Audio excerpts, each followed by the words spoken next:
সূরা বাকারা 208 নম্বর আয়াতের প্রথম অংশে আছে, ও হে ঈমানদারেরা, তোমরা যদি সত্যি শান্তি পেতে চাও, আমি যে ঘর দিলাম ইসলামের, এখানে আংশিক প্রবেশ করবা না, পুরোপুরি প্রবেশ করো। জোরে বলেন আল্লাহু আকবার।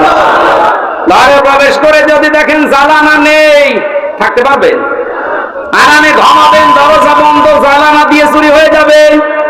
আল্লাহ পাক এজন্য জানিয়েছেন, এই ঘর শান্তিময় রাখতে হলে আগে জ্বালানা ঠিক করো। আমরা বড় ঘরের 2টা 3টা 4টা পর্যন্ত জ্বালানা দেখি। কোরআন কারীম থেকে আমি জ্বালানা পেয়েছি, এদিক থেকে বাতাস ঢুকবে, ওই দিকে বের হয়ে যাবে। 2টা, একটা মুআমালাত আর একটা মুআশারাত। আমিরে জামাত ডাক্তার শফিকুর রহমান যেটা এখন অলরেডি আরম্ভ করেছে, এই কথা বলছেন, শান্তির এই ঘরে থাকতে হলে জ্বালানা লাগবে। আর একটা দিলে হবে না, একটা জ্বালানা দিলে বাতাস একদিকে প্রবেশ করে দম বন্ধ হয়ে যাবে। এটা যেন বের হতে চাই, এই জন্য আমাদের মুআমালাত মুআশারাত ঠিক করা লাগবে। মানে ভারতকে জানিয়েছেন আপনাদেরকে আমরা বন্ধু হিসাবে পেতে চাই।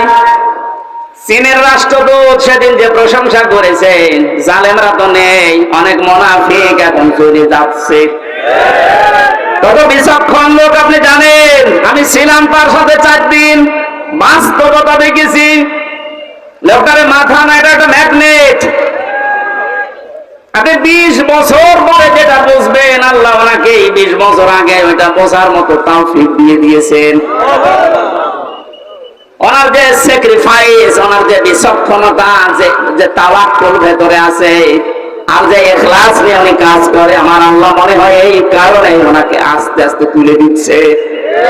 আপনি যত ষড়যন্ত্র করেন রুখতে পারবেন না। ওনার প্রতিটি পদক্ষেপ আমার মনে হয় তাহাজ্জুদের নামাজ পড়ে সিদ্ধান্ত নিয়ে তারপরে করেন। জেলখানায় যতদিন আমি দেখেছি, আমার তো সেজদা ছিল 2 মিনিট 2.5 মিনিট, আর ওনার সেজদা ছিল 1 ঘন্টা 1.5 ঘন্টা। মানে সেজদায় যে মনে হয় কাঁদতেন যে আল্লাহ আমাকে আরো ছেলে মেয়ে বেশি দাও, আমার সম্পদ আরো বাড়িয়ে দাও।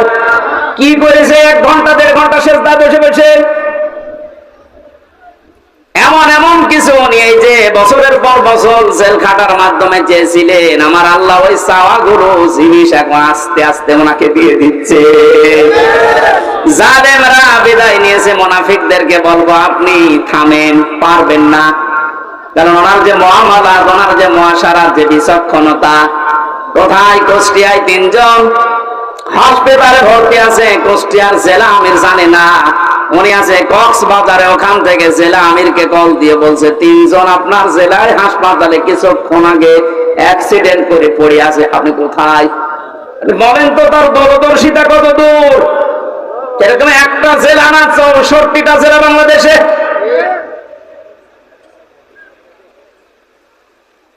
শুধুমাত্র জ্বালানা দিলেই হবে না, আন্তর্জাতিক যে জ্বালানাগুলো আছে উনি ঠিক করার জন্য চেষ্টা চালাচ্ছে। আল্লাহ যেন ওনাকে নিজের কুদরত দিয়ে পরিচালিত করেন, বলেন আমিন। শুধু জ্বালানা থাকলেও তো ঠিক থাকে না, ভেন্টিলেটর লাগে। কথা বলছেন এখানে। কোরআন প্রচার করতে গিয়ে, তাফসীর করতে গিয়ে আপনার মনের ভেতরে যেন কোনো সংকীর্ণতা কাজ না করে। দ্বিধা, দ্বন্দ্ব, ভয়, ভীতি এগুলো আপনার কাছে যেন না আসে। কারণ কোরআন প্রচার করতে গেলে এরকম কিছু আসবে, এটা আমি আল্লাহ জানি। হারাজন শব্দের ব্যাখ্যা পেয়েছি তাফসীরে আমি 2টা। 1 নাম্বার, এখানে নবী আপনি যখন কোরআন প্রচারে যাবেন, তাফসীর করে শোনাবেন, দেখবেন অনেক মানুষ এমন সামনে বসা আছে, তারা কোরআনের বক্তব্য না বোঝার কারণে মন খারাপ করবে। এ ধরনের মানুষ দেশে নেই। আল্লাহ যেটা বোঝাতে চাই, হয়তো ওর মেধা ওইরকম নেই, ওর মাথায় ওইরকম ব্রেন নেই, ও না বুঝে আন্দাজে এক ধারণা করে হয় মন খারাপ করে, না চলে যায়।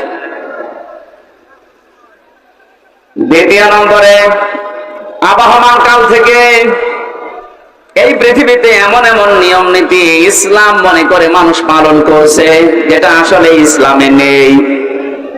আপনি যখন কোরআনের ব্যাখ্যা করতে যাবেন, ওইগুলো তো টিকবে না, ওগুলো সব বাদ চলে যাবে।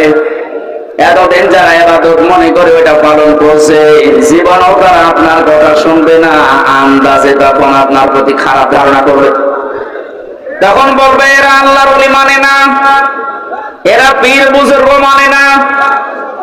কোরআনে কারিমে আল্লাহ আয়াতের পরে এই জন্যে এই শব্দগুলো এরপরে লাগিয়েছেন, ইত্তাবিউ মা উনজিলা ইলাইকুম মির রাব্বিকুম ওয়া লা তাত্তাবিউ মিন দুনিহি আউলিয়া ক্বালিলাম মা তাযাক্কারুন। ইত্তাবিউ বহু বচন দিয়েছেন আল্লাহ। ও যশোরবাসী, এ বাংলাদেশে যারা একামতে দিনের দায়িত্ব পালন করে, এ মানুষগুলো এই বিশ্বাস নিয়ে একামতের দিনের রাস্তায় এসেছে যে এই দায়িত্ব পালন করতে গিয়ে যত সময় যাবে আমি জান্নাতের দিকে এগিয়ে যাব। এটা অন্তত যারা করছে তারা যদি নাও করে, আমি করি ব্যক্তিগত ভাবে, দিন কায়েমের জন্য একামতে দিনের দায়িত্ব পালন করতে যে সময়টুকু অর্থ যা কিছু ব্যয় হবে, আমার মেধা যোগ্যতা বক্তৃতা সব আমাকে জান্নাতের দিকে এগিয়ে নেবে। এই জন্য একামতে দিনের দায়িত্ব পালন করছেন যারা, নিজেকে ছোট মনে করবেন না, হীনমন্যতায় ভুগবেন না। আমি গ্যারান্টি দিয়ে যেতে পারি আপনাকে আল্লাহ কোনদিন জাহান্নামে দেবে না। কারণ দিন কায়েম করার জন্য যারা চেষ্টা চালায় ওদের আর যাই করুক আল্লাহ জাহান্নামে দেবে না। এটা তো আমি বানালাম। আল্লাহ পাক বলেন, হাল আদুল্লুকুম আলা তিজারাতিন তুমজিকুম মিন আযাবিন আলীম। ওরে যারা ঈমানের দাবি করো, আমি কি আমার একটা ব্যবসার কথা বলে দেব যেটা করলে তোমাদেরকে জাহান্নামের আগুনে যাওয়া লাগবে না, যন্ত্রণাদায়ক আযাব থেকে আল্লাহ তোমাদের বাঁচিয়ে দেবে।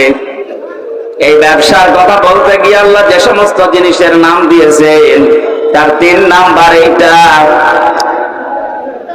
এই পৃথিবীতে আল্লাহর দিন কায়েমের জন্য যারা জান আর মাল দিয়ে চেষ্টা চালায়, আল্লাহ পাক বলেন যালিকুম খায়রুল লাকুম, এইটাই ভালো কাজ। আমি আজকে 500টা ভালো কাজের ব্যাখ্যা করার জন্য বাঘারপাড়ার খাজুরাতে বসেছিলাম, কিন্তু ওদের সময় কভার করেনি। একটা মাত্র ভালো কাজের ব্যাখ্যা ওখানে দিয়েছে। আল্লাহ যে আহসান ও আমালার কথা জানিয়েছেন যে আমি ভালো কাজ তোমাদের কাছ থেকে দেখতে চাই। পৃথিবীতে আল্লাহর দৃষ্টিতে যত ভালো কাজ আছে তার 1 নাম্বার কাজ হচ্ছে আনাকিমুদ্দিন, দিন কায়েম করা। কোরআন এরকম 500টা আছে। এটা আমাকে জেলখানার ভেতরে বাংলাদেশের জীবন্ত শহীদ এটিএম আজহারুল ইসলাম, ওনার কাছে অনেকগুলো বই দেখেছিলাম, ফাঁসির কন্ডেম ছেলে। মাঝে মাঝে আমার কাছে পাঠিয়ে বলতো যে হামজাকে দেবে, এগুলো যেন পড়াশোনা করে বাইরে মানুষদেরকে ডেলিভারি দিতে পারে। আল্লাহ ওই বান্দাকে আল্লাহ যেন দ্রুত আমাদের ভেতরে ফিরিয়ে দেন, বলেন আমিন। তা জীবন্ত শহীদ লোকটা যে সমস্ত মিথ্যা অপবাদ গুলো দিয়ে ইসলামী আন্দোলনের একামতে দিনের দায়িত্বশীল মানুষগুলোকে দুনিয়া থেকে বিদায় করে দিয়েছে, পৃথিবী এখন প্রমাণ পাচ্ছে, দেখতে পাচ্ছে এগুলো পুরাটাই প্রতিহিংসার ফসল। এটাও তো বানালাম নাকি? শহীদ মীর কাশেম আলী, শহীদ আব্দুল কাদের মোল্লা রহমতুল্লাহ আলাইহে, গত কয়েকদিন আমি গিয়েছিলাম ফরিদপুরের মোল্লা সাহেবের কবরে।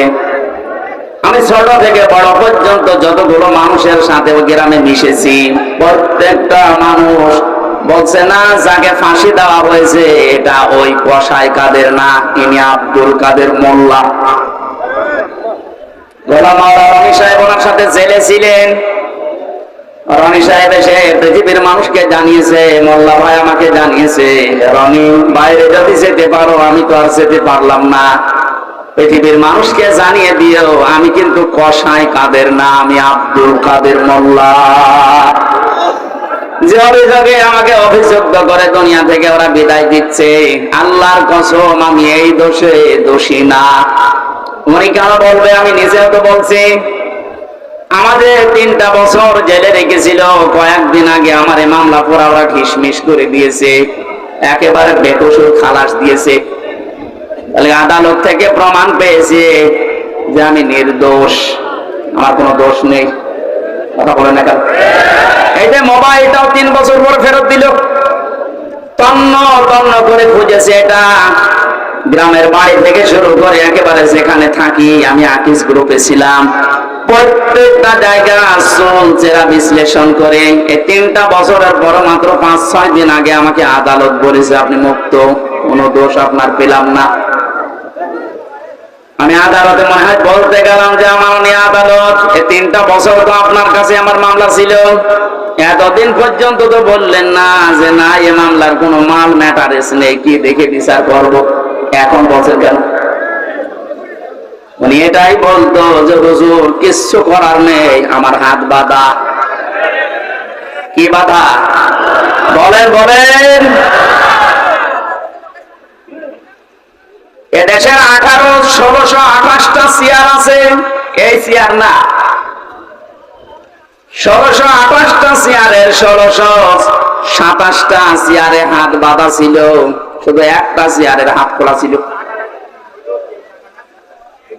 যারা এই কাজ করেছেন আমরা এখন আহ্বান জানাবো, বাংলাদেশ যেহেতু দ্বিতীয়বার স্বাধীন হয়েছে, 1700-র উপরে জীবন দিয়েছে ছাত্র আর ছাত্রীরা, সুতরাং এই স্বাধীন দেশে আমরা আর কারো হাত বাঁধা দেখতে চাই না। এদেশে যত হাত বাঁধা আছে সব যেন আমার এই বিচারপতির মতো খুলে যায়। প্রত্যেকেই যদি স্বাধীনভাবে হাত খোলা কাজ করতে পারে, 1,10,000-এর উপরে এখন মামলার আসামি জেলখানায় আছে। আমার মনে হয় কমপক্ষে 80,000 মানুষ এমনিতে বের হয়ে যাবে যদি হাত খোলা বিচারপতি পাওয়া যায়। আমি আশা করছি 3টা বছর আমাকে যেভাবে করেছিল, একামতে দিনের দায়িত্বে যারা ছিলেন আমার মনে হয় তাদেরকেও এইভাবে করেছিল। জালেমদের হাতে ক্ষমতা, চেয়ার, আইন আর কানুন বানানোর ক্ষমতা থাকার কারণে ওরা মন মতো যা ছিল তাই করেছে। আমারটা যেমন বেকসুর খালাস পেয়েছি, আল্লাহর কসম যেগুলো মারা গেল, শহীদ হয়ে গেল, এ মানুষগুলো জীবিত থাকলে কেউ বেকসুর খালাস পেয়ে যেত। কোরআনের পাখি শহীদ আল্লামা দেলাওয়ার হোসেন সাইদি রহমতুল্লাহ আলাইহি, অনেকে অনেকে বলছে উনি মারা গেছে, কে বলেছে মারা গেছে? ওনাকে মেরে ফেলা হয়েছে। ওনাকে মেরে ফেলা হয়েছে, বাস্তব প্রমাণ ওনার হাসিটা।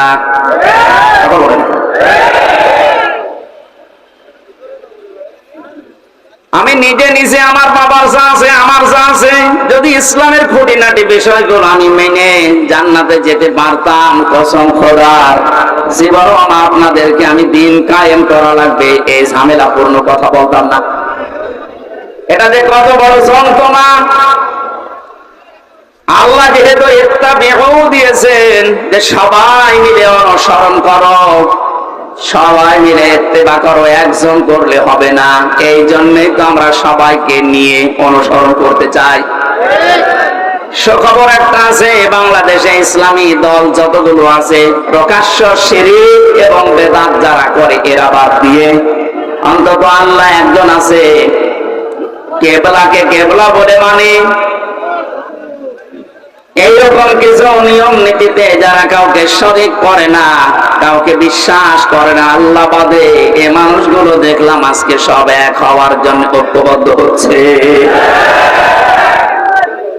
জালেমরা তো পালিয়েছে, মুনাফিক যারা এদের গায়ে অনেকের এখন আগুন লেগে গেছে, কারণ এরা চিন্তা করছে এভাবে যদি সব এক হয়ে যায়, আমরা 5 তারিখের পর থেকে যেভাবে শুরু করেছিলাম এই কাজও বন্ধ হয়ে যাবে।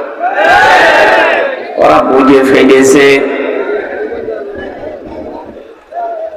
এখানে আশা করছি যেভাবে এগিয়ে যাচ্ছে সবাই মিলে অনুসরণ করার জন্য ধর্ম বিষয়ক উপদেষ্টা যিনি আছে ডক্টর আফামত খালিদ হোসেন, আল্লাহ তার হায়াতে তাজ্জেবা সিহাতে কল্লিয়া বাড়িয়ে দেন, বলেন আমিন। ডক্টর চেষ্টা এবং ইখলাস যা দেখতে পাচ্ছি, আশা করছি ইসলামের সূর্যের সামনে আমরা এদেশে দেখতে পাবো ইনশাআল্লাহ। এই জন্য যারা আছি আমরা ছোটখাটো বিষয় নিয়ে মত পার্থক্য বাদ দেওয়া লাগবে। একটা হোস্টেলে 100 জন খাবার খায়, সকালের নাস্তা, কলার পাউরুটি। 20 জন হোস্টেল ম্যানেজারকে আহ্বান জানিয়েছে যে স্যার এটা যেন ঠিক থাকে। 80 জন বলছে না, এটা আমরা আর খাবো না, নতুন মেনু আমাদেরকে দেন। কিছু কিছু ছেলেরা বলছে আমাদেরকে খিচুড়ি দেওয়া লাগবে সকালে, কেউ কেউ বলছে আমাদেরকে চিড়া দেওয়া লাগবে, কেউ কেউ বলছে আমাদেরকে রোল দেওয়া লাগবে। আর ওই যে 20 জন ওরা বলছে যা আছে ওইটাই আমরা চাই, কলা পাউরুটি। ম্যানেজার বলছে এভাবে হবে না, ভোট দেওয়া লাগবে, কিন্তু একবারে পাল্টিয়ে দিতে পারি না। ভোট দেওয়ার পরে দেখা গেল ওই যে আগের যে 20 জন আছে কলা আর পাউরুটি ওটা ঠিকই আছে। চিড়া যারা চেয়েছিল তারা 18 জন হয়েছে, যারা খেজুরি চেয়েছে তারা 17 জন, যারা রোল চেয়েছে তারাও 15 জন। এভাবে ভাগ ভাগ করতে করতে 20 পর্যন্ত আর চাইনি, আগে যা ছিল ওইটাই কায়েম হয়ে আছে। কি বসালাম বলেন তো? এদেশে 20 জন মাত্র এখন আগের যে সিস্টেম গুলো ছিল ওইটাই চালু রাখতে চাচ্ছে, কিন্তু আমরা এখন 80 জন পাল্টিয়ে গেছি। কথা বলছে আমরা এই 80 জন মিলে এখন যদি এই ছোটখাটো বিষয় নিয়ে মত পার্থক্য করি, কিয়ামতের আগে আমরা 20-এর উপরে যেতে পারবো না। এই জন্য সব বাদ দেওয়া লাগবে। কার কয় কোনি টুপি, কার লম্বা টুপি, কার জব্বা, কার সিরা, কে হাত বাঁধে, কে মোনাজাত করে, এগুলো সব বাদ দেন।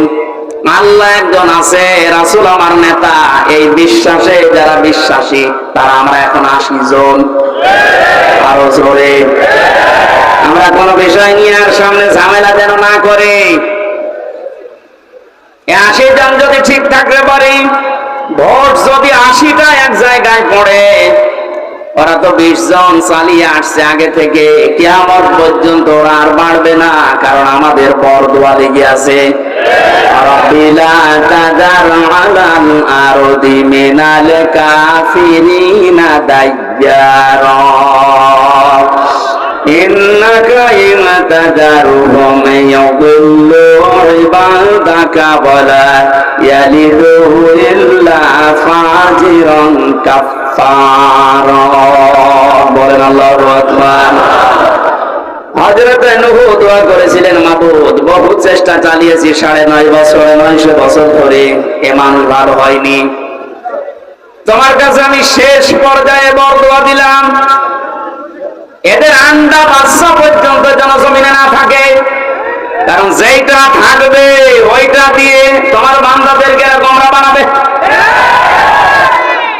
আমরা এই 53 বছর কোরআনের পাখি প্রায় 50 বছর চেষ্টা চালিয়েছে, কিন্তু জালেমদের পরিবর্তনের কোন সুযোগ ওরা গ্রহণ করেনি। কথা বলে না কেন? চেষ্টা তিনি কম চালিয়েছিল।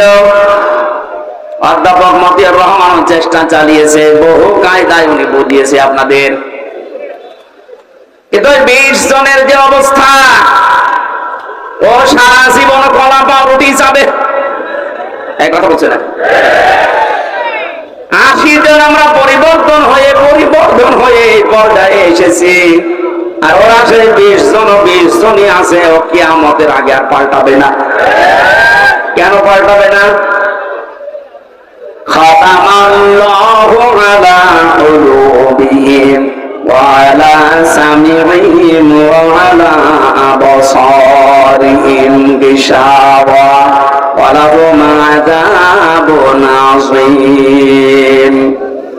আল্লাহ পাক বলেন, ওদের অন্তরে আমি মোহর লাগিয়ে দিয়েছি, ওদের কানের উপরে, ওদের চোখের উপরে পর্দা লাগিয়েছি, কঠিন যন্ত্রণাদায়ক আযাব ওদের জন্য রেডি আছে। কারণ এই পৃথিবীতে যারা আল্লাহর কালামকে অপমান করার চেষ্টা চালায় তাদেরকে আল্লাহ হেদায়েত থেকে বঞ্চিত করে দেয়।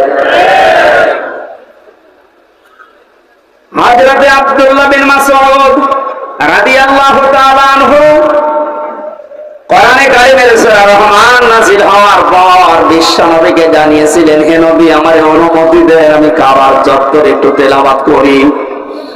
ওনার কণ্ঠটা খুব সুন্দর ছিল, ডাক দিয়ে বলেন, ঠিক আছে, মন খুলে দিয়ে পড়তে থাকো। সূরা রহমান হচ্ছে কোরআনে কারিমের সবচাইতে সুন্দর সূরা। তিনি তেলাওয়াত আরম্ভ করলেন, আর রহমানু আল্লামাল কোরআন খালাকাল ইনসানা আল্লামাহুল বায়ান। তেলাওয়াত করছিলেন এভাবে, হঠাৎ আবু জেহেল শব্দ শোনার পরে এসে হযরতে আব্দুল্লাহ বিন মাসউদের কানের উপরে দিয়েছিলেন এক থাপ্পড়। কান দিয়ে গলগল করে রক্ত বের হয়ে ওই দিন থেকে তিনি চিরদিনের জন্য কালা হয়ে যান, আর শুনতে পাননি। এই যে বধির হয়ে গিয়েছিলেন কানে, বদরের ময়দানে আল্লাহ পাক কোরআনে কারিমের অপমানের শোধ নিয়েছিলেন। যখন আবু জেহেল ঠান্ডা ফ্রিজের মতো পড়েছিল মাছ আর মুহাফিজের বাড়ি খেয়ে, আব্দুল্লাহ বিন মাসউদ ওখানে যাবার পরে দেখলেন ঠান্ডা ফ্রিজ পড়ে আছে। বুকের উপর চড়ে বসলেন, ডাক দিয়ে বলেন, আবু জেহেল,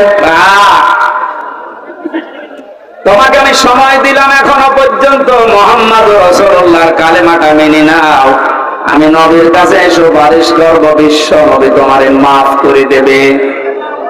আবু জেহেল ডাক দিয়ে বলে, মাসউদ, আব্দুল্লাহ ছেলে মুহাম্মদ তোমাদেরকে জাদু করেছে, আমার পর্যন্ত আসতে পারে নাই। বলেন নাউজুবিল্লাহ। এখানে এখনো কথা বন্ধ হয়নি। এরা কি ইয়ারকি মারার জন্য এসেছে?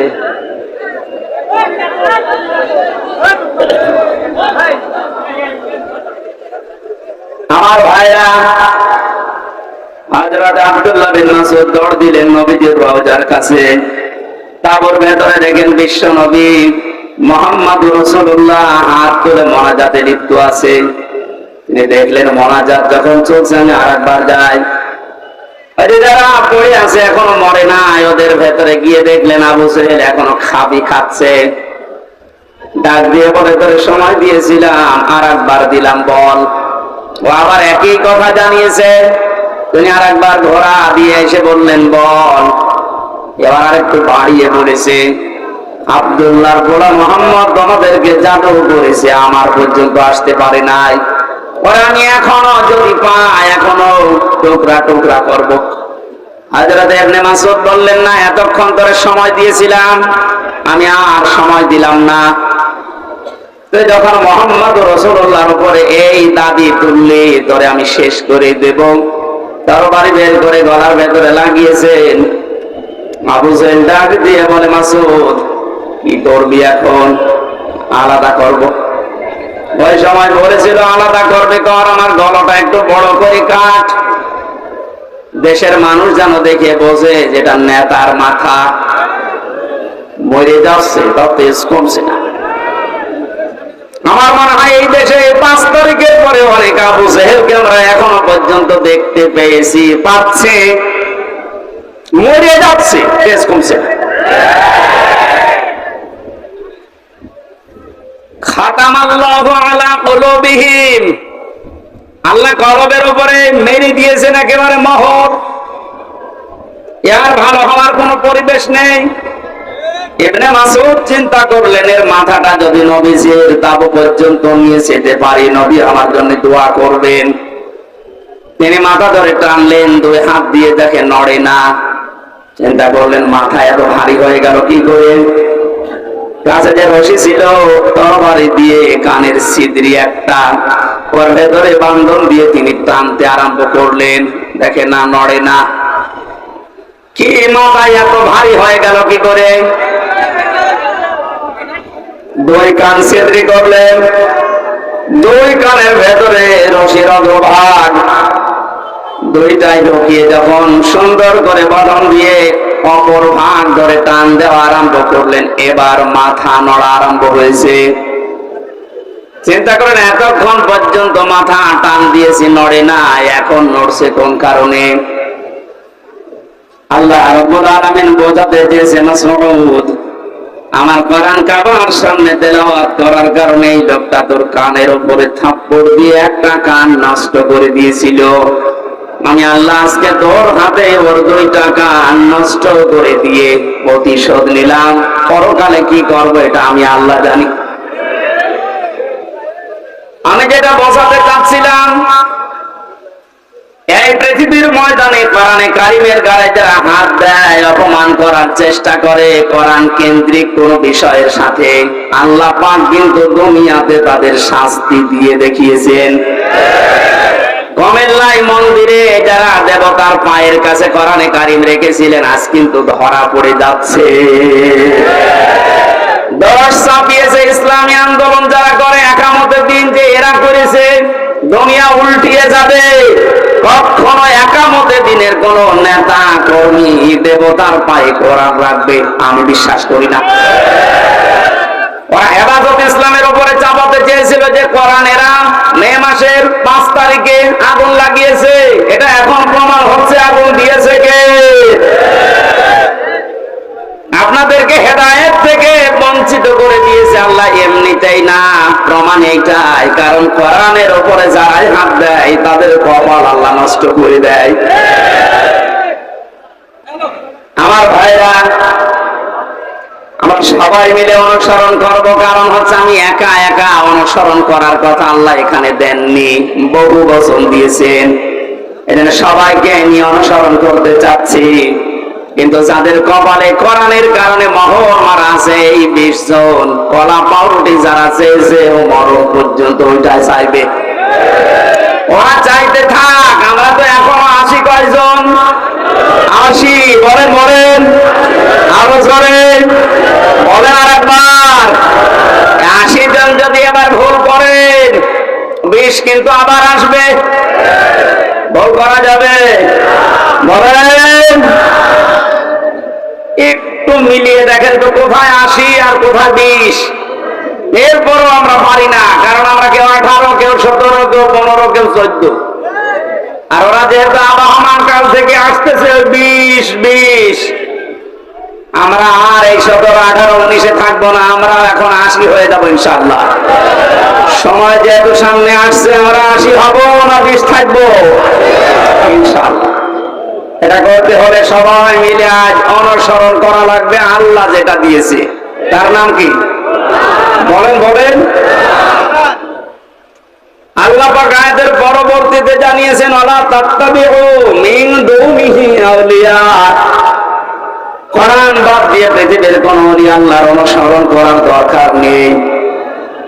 প্রশ্ন আসতে পারে, আল্লাহ কি তার ওলিদের বিরুদ্ধে? না। সূরা ইউনূসের 62 নম্বর আয়াত, 11 নম্বর পারার 12 নম্বর পৃষ্ঠার 1 নম্বর লাইনে আছে, আলা ইন্না আউলিয়া আল্লাহি লা খাউফুন আলাইহিম ওয়া লা হুম ইয়াহজানুন। আল্লাহ পাক বলেন, কোনো ভয় নেই, কোনো চিন্তা নেই। আমার ওলি যারা, তাদের কোনো ভয় চিন্তা নেই।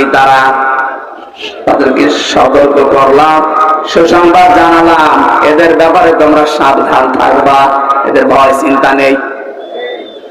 অথচ সূরা আরাফের 3 নম্বর আয়াতে বললেন কোন অনুসরণ করার দরকার নেই। ওই আয়াতের সাথে আয়াতের কোনো মিল পাচ্ছি না। তাহলে আল্লাহর কথা চাচা এরশাদের মতো সকালে একটা বিকালে একটা, হ্যাঁ? কোরআনে কারিমে আল্লাহ তো জানিয়েছেন, লা মুবাদদিলা লিকালিমাতি, আল্লাহর কালামের কোনো পরিবর্তন নেই। অথচ ওখানে বললেন ওলিদের কোনো চিন্তা নেই, আর এখানে বলছেন ওলি অনুসরণ করার দরকার নেই। মুফাসসিরিনে কেরাম লিখেছেন আয়াতের ব্যাখ্যা করতে গিয়ে, আল্লাহ এই জন্যই ওলি অনুসরণ নিষেধ করেছেন। আল্লাহ খুব ভালোভাবে জানেন, কারণ বর্তমান ভবিষ্যৎ এগুলো সব জানেন কে? আরো জোরে বলেন। সব যেহেতু তার নিজের জ্ঞানে আছে, উনি আগে জানতেন যে ভবিষ্যতে কিয়ামত পর্যন্ত আমার এমন বান্দা বান্দি দুনিয়ায় আসবে, আর আমি আল্লাহর চাইতে ওদের আব্বাকে বড় মনে করবে। এই জন্য আল্লাহ নিষেধ করেছেন কোন আব্বার কোন অনুসরণ করার দরকার নেই। আল্লাহ আফসোস করছেন যে আমার বক্তব্য শোনার পরে আমার কিছু বান্দা বান্দি ফিরে আসবে, অধিকাংশ গুলোই মুখ ফিরিয়ে চলে যাবে। বলেন নাউজুবিল্লাহ। এখানে কোরআন উপস্থাপনের যে ধরন আমরা শিখেছি আল্লাহর কাছ থেকে, আপনি হয়তো না বোঝার কারণে মন খারাপ করতে পারেন। 2 নম্বরে আল্লাহ যেটা জানাতে চেয়েছে ওটা আবহমান কাল থেকে আসতেছে, আল্লাহর বক্তব্যের সাথে মিলছে না। এখন আপনি কি ওই বাপ দাদাটাই মেনে চলবেন না আল্লাহর বর্ণনা করাটা? এখানে আর একটা বিষয়, একটা মাসলা পাওয়া যায়। আজ যারা অন্ধ অনুসরণ করে ইসলামকে, দিনকে মানার চেষ্টা চালাচ্ছেন, এদেশে আছে। এই কারণে বলছি, পৃথিবীতে শুধু মুহাম্মদ রাসূলুল্লাহ সাল্লাল্লাহু আলাইহি ওয়াসাল্লামকে বাদ দিয়ে কাউকে অন্ধ অনুসরণ করা জায়েজ নেই। কেন জায়েজ নেই? কারণ উসওয়াতুন হাসানা এই শব্দটা শুধুমাত্র মুহাম্মদ রাসূলুল্লাহকে আল্লাহ দিয়েছেন। পৃথিবীর কাউকে আল্লাহ উসওয়াতুন হাসানা এটা গ্যারান্টি দেয়নি। লাকাদ কানা লাকুম ফি রাসূলিল্লাহি উসওয়াতুন হাসানা, অবশ্যই তোমাদের জন্য মহত্তম আদর্শ লুকিয়ে রেখেছি আমি আল্লাহ রাসূলুল্লাহর জীবনে। কার জীবনে? বলেন বলেন। আল্লাহকে এখানে বলতে পারতেন না যে আব্দুল্লাহ বিন মোহাম্মদ ইবনে আব্দুল্লাহ, তার জীবনের ভেতরে আমি লুকিয়ে রেখেছি। তার নাম তো আল্লাহ জানতেন, কেন তার নামটা এখানে উচ্চারণ না করে রাসূলুল্লাহ দিলেন?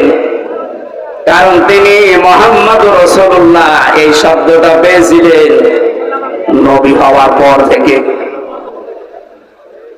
40 বছরের আগ পর্যন্ত মানুষ তাকে আরব জাহানে বলতো আব্দুল্লাহ বিন মোহাম্মদ। আর 40 বছরে যখন তিনি কোরআন পেয়েছেন তখন শুধু আব্দুল্লাহ বিন মোহাম্মদ না, হয়ে গেছেন রাসূলুল্লাহ। তাহলে অনুসরণ করা, অনুকরণ করা মুহাম্মদ ইবনে আব্দুল্লাহকে ফরজ না রাসূলুল্লাহকে ফরজ? আশা করছি আমি যেটা বোঝাতে চাচ্ছি আপনি বুঝবেন। এই বাংলাদেশ সহ বিশ্বের বহু জায়গায় আমি গিয়ে দেখেছি তারা আজ এখনো পর্যন্ত এ কথা বলছে আমরা নবীওয়ালা কাজ করি। আপনি আব্দুল্লাহ বিন মোহাম্মদ ইবনে আব্দুল্লাহ, ইনি যতদিন পর্যন্ত নবী হওয়ার আগ পর্যন্ত নামে মানুষ তাকে ডাক দিয়েছে, আপনার জীবনে এই কাজগুলো আছে। কারণ তিনি ওই সময় সত্য কথা বলতেন, ভালো কাজের আঞ্জাম দিতেন। কোন মানুষ যদি বিপদে পড়তেন সেখানে এগিয়ে যেতেন। এই কাজগুলো মুহাম্মদ ইবনে আব্দুল্লাহর জীবনীতে আমরা সিরাত ইবনে হিশামে সিরাত বিশ্বকোষের ভেতর থেকে পেয়েছি।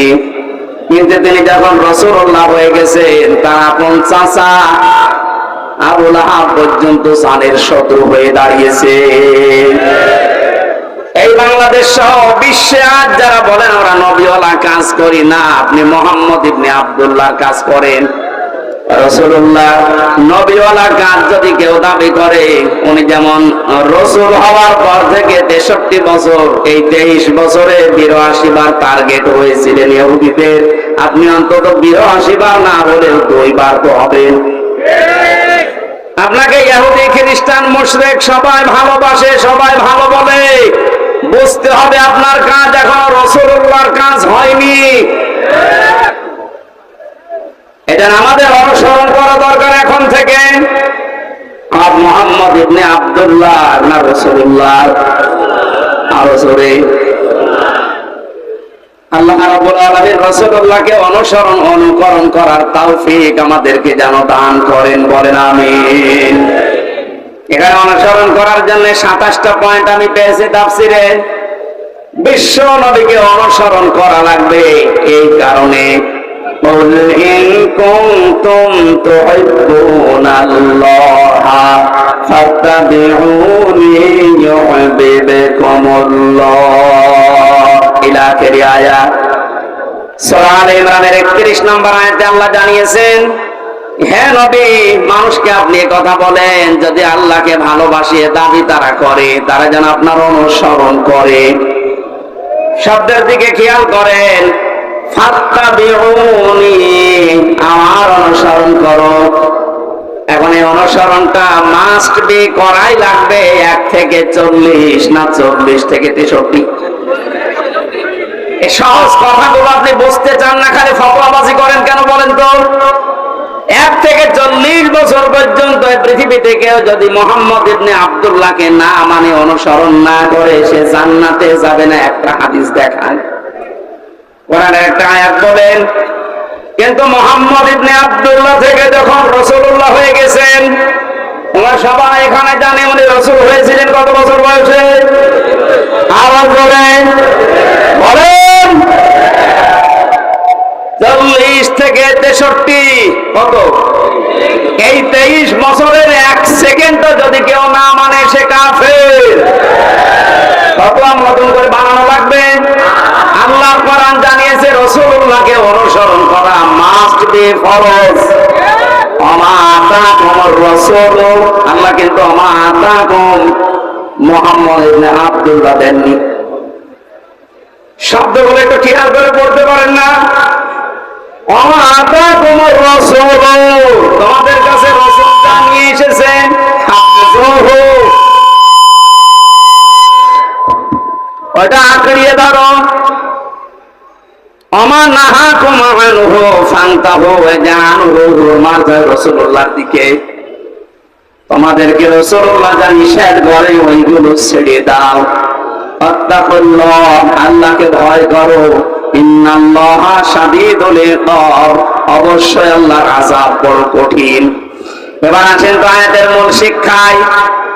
বিশ্ব নবী মুহাম্মদ রাসূলুল্লাহ আমরা সবাই স্বীকার করে নিচ্ছি যে উনি হয়েছিলেন 40 বছরে, না জন্মের পরে?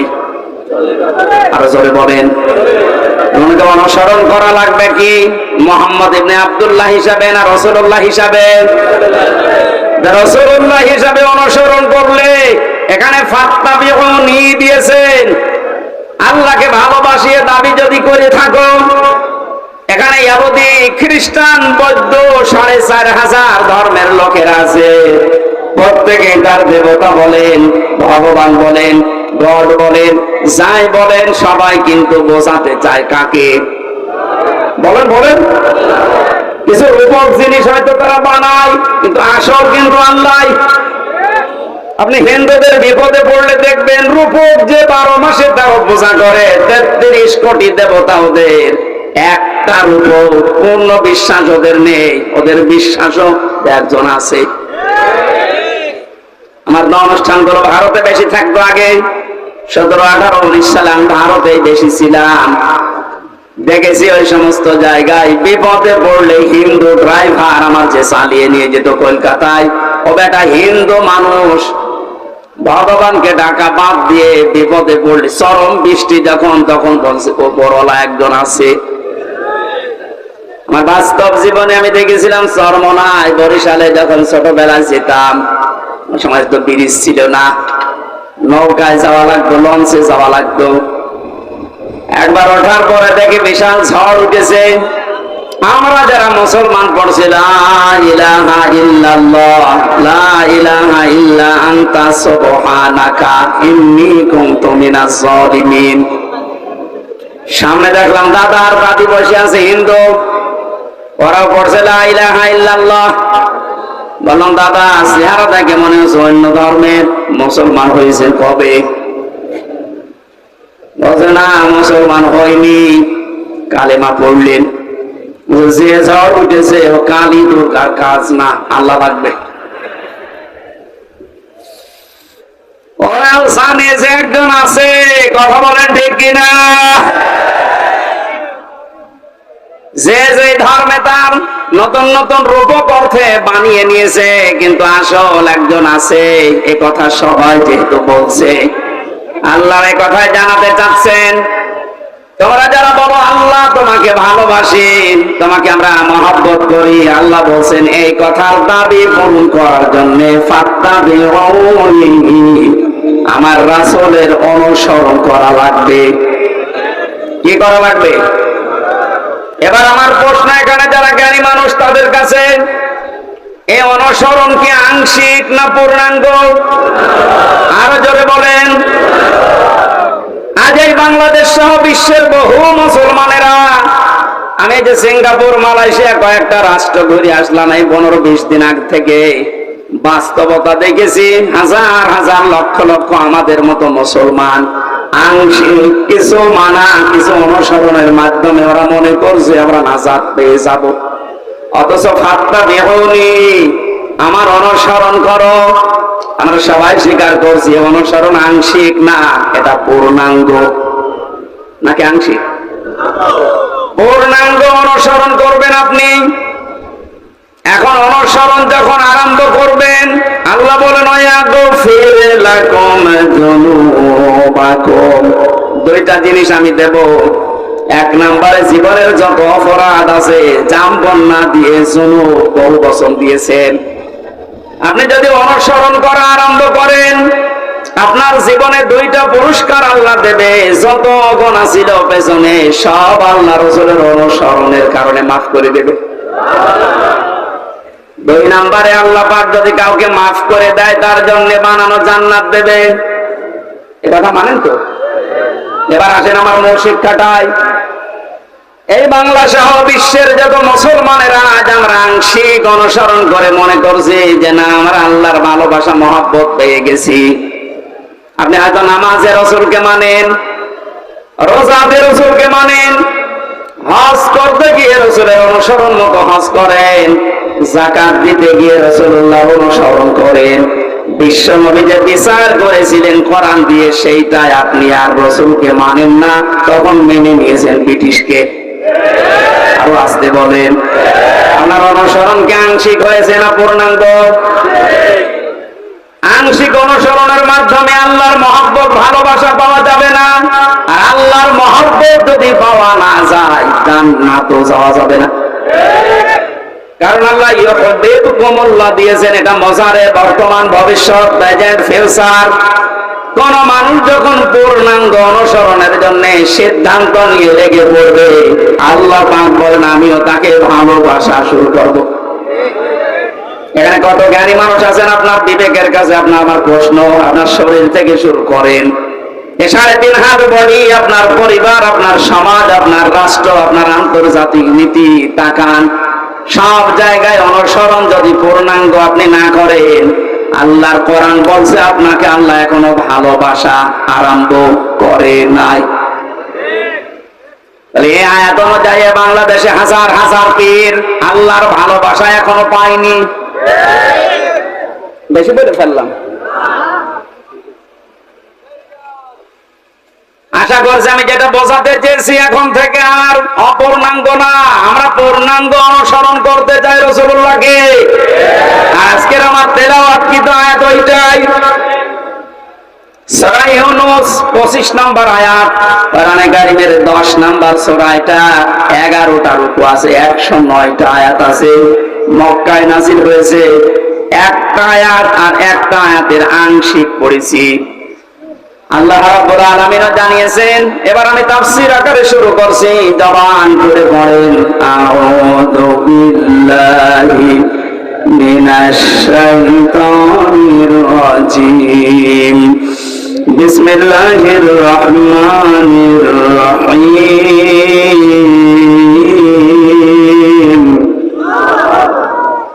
ওয়াল্লাহু ইয়াদউ ইলা দারিস সালাম। আল্লাহ পাক বলেন আমি আল্লাহ তোমাদেরকে আহ্বান জানাচ্ছি, ডাকতেছি শান্তির ঘরের দিকে। আজ বাংলাদেশ বৈষম্য বিরোধী ছাত্র আন্দোলনের মাধ্যমে যে 9টা দফা দিয়েছিল, ওই দফাগুলো একটা একটা করে একটু পড়ে দেখেন। আমি তো মিলিয়ে দেখেছি এদের বাস্তব প্রতিফলন ওই 9টা। আমি ওগুলো সব নোট করেছি, একটা একটা করে আপনি মিলাবেন এখন থেকে। যারা আছেন যেখানে দাঁড়িয়ে বসে শুয়ে খুব অ্যাক্টিভ, আল্লাহ পাক বলেন আমি তোমাদেরকে ডাকি আমার শান্তির ঘরের দিকে।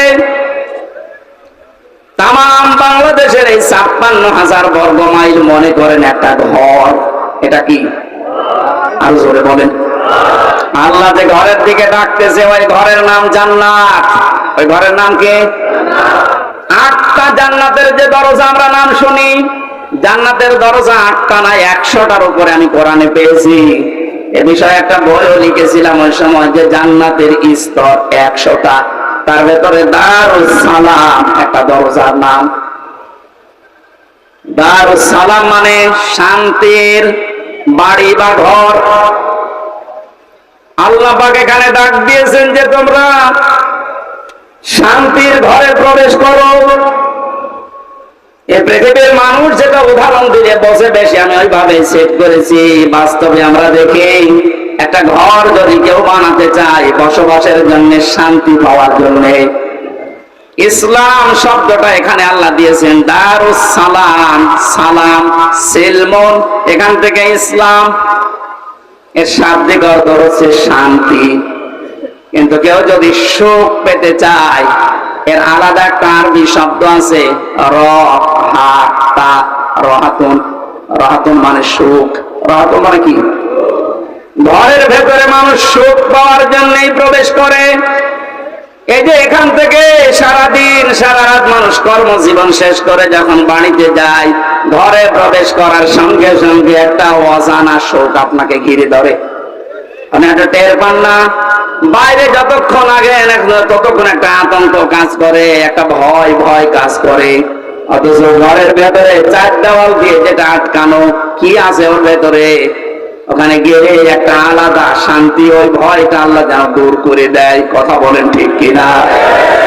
আল্লাহ বলেন আমি এমন একটা ঘরের দিকে তোমাদেরকে ডাকছি যে ঘরে প্রবেশ করলেই তোমরা সুখ আর শান্তি দুইটাই পেয়ে যাবে। যে তোমরা এখন একটা ঘর বানাবো, ঘর বানাতে প্রথমে খুঁটি দেওয়া লাগে। কি দেওয়া লাগে? খুঁটি বা পিলার দেওয়া লাগে। আল্লাহ যে ঘর বানাতে আমাদেরকে নির্দেশ দিচ্ছে যে শান্তির ঘরে প্রবেশ করো। এই ঘর যদি ৫৬,০০০ বর্গ মাইলকে আপনি বানাতে চান, তাহলে ৪টা খুঁটি আল্লাহর কাছ থেকে নেওয়া লাগবে। এই খুঁটিগুলো যদি কেউ ভারত থেকে নেয়, বিপদে পড়বে। ওরা এখন বিপদে আছে। কথা বলে না কেন? ওরা বহু চেষ্টা চালিয়েছিল ওই সময় পাকিস্তান থেকে আমাদের এই চেষ্টাকে ভাগ করার জন্য। ওরা যেমন সাহায্য করেছে, 7 সিস্টারের মাধ্যমে ওদের দেশকে ভাগ করার জন্য আমরাও সাহায্য করি। চালান আমরা সব দিয়ে দেব, আপনি যা করিয়েছেন আমরা ওইটাই করব। আপনারা ওই সময় ভাগ করে যদি আমাদের বন্ধু হয়ে যান, আমরাও কথা বলছেন। শুরু হয়ে গেছে অলরেডি। আলাদা পতাকা বানিয়ে উড়িয়ে দিয়েছে মণিপুরে। খেলা হবে না, খেলা আরম্ভ হয়ে গেছে। আপনারা যেমন আমাদের এতদিন বলে আমরা বন্ধু, কারণ আপনাদের সেই পাকিস্তান আর এই বাংলাদেশ মাঝখানে ছিলাম, আমরা আলাদা করে দিয়েছি, এই জন্য আমরা আপনার বন্ধু। আমরাও পাশে তো দেখলাম ডক্টর ইউনূস প্রথমেই ঘোষণা দিয়েছিল, এদেশকে অশান্ত করার জন্য যদি চেষ্টা চালান 7 সিস্টার থাকবে না। মানে যদি নাও করোনার পেছনে যে দেওয়াল আছে, তারা হয়তো একটু কাটি নাড়াচ্ছে। আন্তর্জাতিক যে বিষয়গুলো আমি এখানে বলতে চাচ্ছি না। যাই হোক, আমি এতটুকু টাচ দিলাম, ওরা আমাদেরকে পাকিস্তান থেকে আলাদা করে যদি ওরা বন্ধু হয়, ওদেরকে আমরা এই 7 সিস্টার 7টা অংশে ভাগ করে বন্ধু হব। আমরা তো ওরা একটা করেছিল, আমরা 7টা করে দিচ্ছি। আমরা আরো বড় বন্ধু না?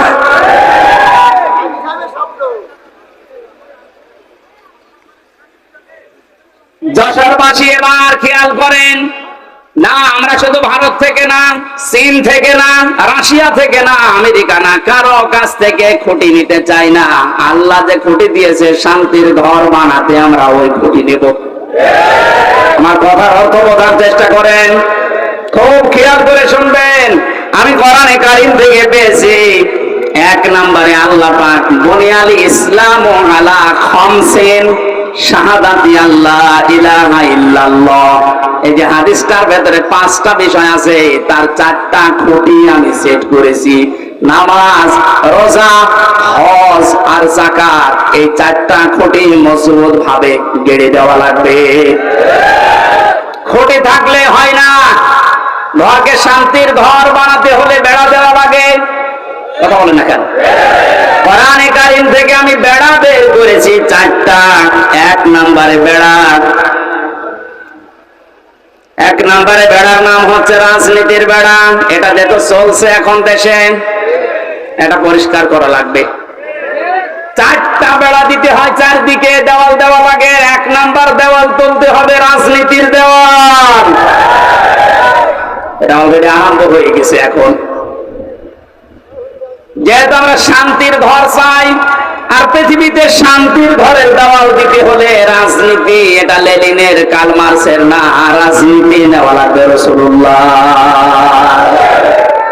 এবার রাসূলুল্লাহর রাজনীতি কি? এবার তাকান সূরা নিসা 5 নাম্বার পারা 6 নাম্বার পৃষ্ঠা 9 নাম্বার লাইনের 59 নাম্বার আয়াতের প্রথম অংশ আছে। যশোর পাশে শান্তির যে ঘর আমরা নির্মাণ করতে যাচ্ছি, এই ঘরে যারা রাজনীতির বেড়া হিসাবে থাকবে, এই মানুষগুলোকে অনুসরণ করার একটা বিশাল সুন্দর সিস্টেম আল্লাহ আয়াতে দিয়েছেন। আল্লাহ পাক বলেন, আমাকে অনুসরণ করো, আমার রাসূলকে অনুসরণ করো।